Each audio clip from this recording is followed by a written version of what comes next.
Vëllezër dhe motra,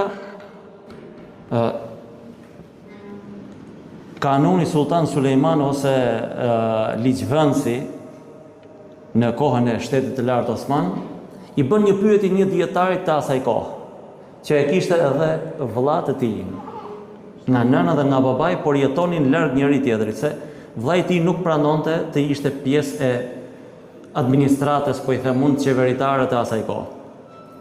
I shkruan një letër dhe pyetja ishte shumë e thjeshtë.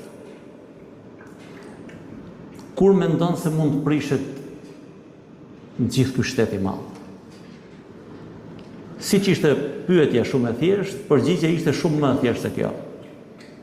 I kthen përgjigje, hap letrën dhe të shkruar kishte ç'më duhet mua.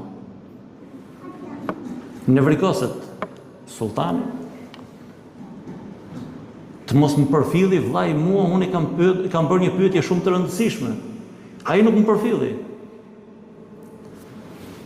Udhton, shkon drejt e tek vllai.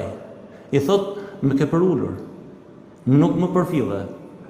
Të bëra një pyetje shumë serioze dhe ti më the ç'më duhet mua. I thot, nuk të thash ty ç'më duhet mua. Ajo është përgjigja. Si është përgjigja, thot?